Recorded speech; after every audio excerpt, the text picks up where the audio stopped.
then we talked, and so he just started yesterday, actually. So there are some folks in this building that we find jobs for, but most of them are community folks, people that we don't necessarily serve in-house, but they come through referrals from the DRS offices, but also I get calls all the time from people that just find us on the web and say, it looks like you guys find jobs for people. How can you help my son or my daughter or my cousin or my niece or nephew? So now, are you doing job coaching, like the Yes. search programs? You stay with them for a while? Yeah, so part of our employment services is that when someone gets a job, we don't just say, good luck, I'm sure you'll figure it out. Our job is to make sure that they retain the job and then they no longer need us. But at first they do need us for some soft skills, for navigating the place, for navigating just the job and learning how to do it. So job coaching is done in person on the job while the person works. So the first couple of days we provide very intensive support, so we'll be there the whole shift. And then depending on their independence level and the comfortability and the employer's comfortability as well, we'll start to do what's called fading, where we fade supports. So maybe we're only there for 5 out of their 6 hours. Or maybe we leave early and then come back the next day and see how they did. Or we show up late to their shift, so we see how they start on their own. But the idea is to fade supports in a way that's supportive, but also encourages and increases independence. That's really our goal, is to make sure that they don't need us anymore. Until, like Anna, they want to get a new job, and then they come back. And we're not funded for that. So, again, back to that help us out fundraising-wise, we get paid minimal for 3 months. So even during that 3 months, we're behind the 8 ball on our funding, because it costs a lot of money to have good people that Jim was talking about. But we think and use our fundraising to help people stay so they can permanently stay in that job. So that's another way that your money could go to help someone find a career. Yes? How do you determine if someone is ready to go out to the community to work? Oh, that's a really good question. So we do an assessment, and generally if we don't feel somebody's ready to be independent, not that we don't think they can be, just at this moment in time they might not be. Like maybe I want to be the CEO, but I don't have the training or education to be the CEO. So I have to be mentored, and the same thing with our clients. So Career Club is a really good place for them to start, is we ask them to go into Career Club so they can start to gain some skills. And then we do assessments along the way through Career Club too, to show any kind of growth or learning as well. And then once they're done with Career Club, then we'll again do those assessments as well to gauge any level of learning and skill development. Is there a career club here? Yeah, so that's what the Self-Reliance program is. So we started in April, and it's every 3 months that we start a new Career Club, and the next one starts in January. So if you're interested, come, I'll have a table right out here, come see me, and we can get... And we will have time for questions. We could take your last one back in the corner, but we will have time for questions, Bob. Sorry. And, You don't need. and I don't want you to forget them either, so I understand you're all holding on to that question. So one more and then we'll keep moving and then we'll have plenty of time after. Okay. Yes, this is our first time here. Thanks to Mrs. Sandoval that she told me about the open house today. And I bring my son because I'm so scared to he is stuck in the house in winter time doing nothing. So I wish if he come here and if he's out into something. That'd be great. Yeah, so thank you for letting us know that. Thank you very much. This is what that's for, the open house. We are here for. Thank you so much. Emily. Great, all right. All right, good morning, everybody. I know many of you here in the room, but for those of you who don't, I'm Emily, Director of Advancement here. Very excited to talk a lot about different ways that you can engage with us. And we are very excited to be launching kind of a new program. We've got our Helping Hand Button program, inspired by kind of my own experiences being asked by my school, with my kiddos, to do all sorts of things all the time, and it's a lot to keep track of. It's a lot to organize. You know, sometimes the reaction is, oh, not again. We're asking you to do something again. So our new button program is really exciting. There's an opportunity to earn different buttons based on the things that you're participating in here at Helping Hand. For instance, Bob and I co-partner on our Family and Friends group. Bob, I don't know if you want to say a little bit about that group. Well, it's hopefully going to build to a great mass of people. And it'll be an organization that will cover every aspect of the parent or family side of running this organization. We'll be involved in facilities, you're involved in ball pop, in gala, things like that. You can volunteer, you can work on the committees full-time. You come to meetings, we have guest speakers. We had somebody come in and talk about Wills Trust, special needs trusts, that type of stuff. We had somebody come in and talk about Medicaid, Medicare, and guardianship in that process for the younger people. You're the CEO of ARC. You know. Yeah, the CEO of ARC, the advocate, and how people can get involved in that. So we're trying to build a group to be advocates for Helping Hand and move from there. Absolutely, thanks Bob. So our next meeting for that is gonna be on November 12th. Every other month we are meeting. We encourage you all to participate. We wanna see our participation double there. And then we also have our ambassador committee, which our next meeting is 10/6. And that's individuals in the community that are getting out and attending fairs, farmers markets, staffing tables so that we can share the mission of Helping Hand with the community. There are so many things going on, and our team works our very hardest to get everything covered, but sometimes the best voice to Helping Hand is our parents. And you know, there's been some really inspiring connections and stories that have been made by parents just, you know, getting out there in the community and speaking to Helping Hand. So we're looking for people to sign on as ambassadors. We're also looking for people to book our Equally Valued Speaker Series. Make those connections for us. Everything on this list here and every opportunity to earn a button is a non-monetary task. So this isn't about giving money, although that is also important, but this is about how you can participate and engage with us in really meaningful, volunteer-oriented ways. Make those connections for us. Those connections, you make the connection and our advancement team will take it the next way. So very excited about that. It's kind of a pet peeve of mine. We went to an event in LaGrange. You know, I'm a LaGrange community member, and nobody knew that we had houses here. Meaning, LT Transitions did not know that there was a house across the street from the corral.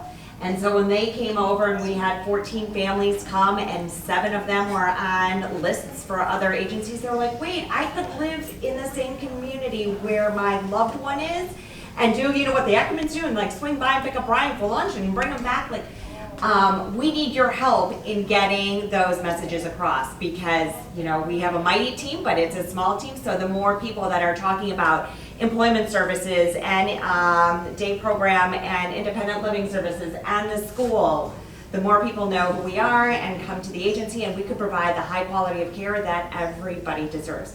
We're really proud of Helping Hand and the services that we provide. I mean, it is my favorite thing to brag about. I have been known, you know, my kids in the community have been, my kids have heard from their friends, your mom really likes Helping Hand. Because I do! I had 15 of them come on and volunteer for our new HH Next Gen, which is our teen group, and they hosted a party. By the way, community families, October 30th is going to be the Halloween party over at our Countryside location. There are flyers over there, but we're encouraging everybody to come out and have a nice Halloween party with the new HH Next Gen board. And even though Emily said these buttons do not require fundraising, of course they don't, but I am going to talk about fundraising. Our Move with HH is our next event that's coming up. It is a very family-friendly event. What was this? Oh, you could follow us on social media. Don't. Yes. So, Like, all right. Did you know that we're celebrating our 70th anniversary? So we are celebrating our 70th anniversary, and for 70 years, we are trying to get 1,955 likes, followers, or shares. So if you are not following on social media, please do like, share, and then we're also doing drawings. I think it's one more week, right, Halima? Okay, you've got one more week to try to win the pint glasses and the candy and the little radio and all retro things from Helping Hand. But the Move with HH is a great way to connect with the community and other family members. One of the reasons why we even started the Family and Friends group is we heard from a lot of our school families that they want to connect and talk to families that have been through this, right? They want another peer to talk about, like, what does that feel like? How does that feel to drop your child off at a home? Like, what is, how does it feel to... But you want to talk, we can give you the tools, but sometimes you just want that peer support. So we're walking, we're moving, we're rolling. We're encouraging folks to have teams and have like fun team names. Clients will be judging some of the teams. I keep using my son AJ because he's top of mind and it starts with an A, so I'm making them AJ's Avengers, and so then they're going to dress up as, I don't know, superheroes. We'll see what happens. But the clients will be judging on the best contests. Emily got an amazing donation from StockX, which is a shoe company, and they donated 20 pairs of Air Force Ones that our clients are currently decorating and painting, and we are going to launch that auction.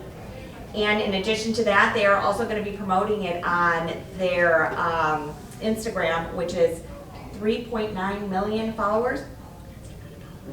So imagine Jacob talking about his shoe that might be Starry Night, because he can talk about that Starry Night is a perfect example of how it feels like to have autism, that this is all in your brain at the same time, even though that going out, that message, talking about equally valued, and just because, that's how he sees the world does not mean that he is not equally valued. So that message going to 3.9 million people is pretty amazing. So congratulations to Emily on that. But how fun is that going to be? So we're launching a shoe campaign. We're going to have a picnic afterwards. We have a student in the school whose dad makes amazing tacos. So we're going to have a taco truck there, and Dakota Ice, and bounce houses for the kids, and activities for the adults. So form a team, help us raise a little bit of money, and also advertise, helping hand. I want to see Spring Rock Park flooded with tie-dye t-shirts, because this year they're tie-dye. Yeah, now everybody wants a shirt, no shoe. Everyone wants a tie-dye shirt. But if you have any questions, we do have materials out. Emily and I always end, so we have to wrap it up quickly. I'm looking for 40 families to sign on for our new button program. We're really excited about it, so please stop by our table and sign up, and you'll get your roadmap to 2026 participation. So the last piece, I know we also got a tour coming up, but we want to see if you can help us with some questions. We don't have to answer both, we don't even have to answer exactly this way, but it's just to get you started. How do we get you more engaged? What are some things we should do to help families get more engaged with us? Anybody want to start? Yes? Well, I don't drive, and I have like hours and hours and hours during the day, literally. So if I partnered with someone who drove, I would love to volunteer. My daughter volunteers me for everything, so heck, put me to work, because there's like, the hours in the day are just not enough to just turn a That's great to TV on, something better, just use your brain instead Right. of melt it away kind of thing. Okay. Absolutely. Yeah. That's a good one. Find me a Let's do- driver, let's and do- there you So go. some We'll kind of talk after. carpool, That's Yeah. carpool kind of, Like a carpool, like if you're in the Noise. neighborhood, she volunteers me for everything, and I do have an Uber person, but they can only do like a Friday, and it's like a limited amount of time. And if I know it kind of goes where I can be with her, I don't mind. I mean, there's only Yeah. 2 of us at home now, so Okay. there's not much to do for 2 people. okay, that makes sense. Good one. Think about it, I'm just gonna stare at you now for a while. Not entertaining now. All right, I have a question for you, and Stick. Why, when you talk with families or individuals, do they say they are not participating? Well, I think, I was gonna be quick-witted first, is exactly what's in here right now, right? I'm not getting answers. I don't know if anyone else is getting that. Just like I'm doing now, is asking. It's the same people always. It Yeah. is the same people, and it's getting them to hear that there's opportunities. Now, I understand some of our parents are aging, and that's you know, they don't have the time, they don't have the energy, they don't, but there are siblings, there are other family members, there are grandkids. You know, that next generation wants to do something. And so when you're sitting at a Thanksgiving table and there is a niece, nephew, or grandchild sitting across the table, and they're like, well, I'm thinking of trying to do something, helping hand. We're caring for somebody you love, and this is a great opportunity for them. So it's getting new people to come here. That's the hardest piece.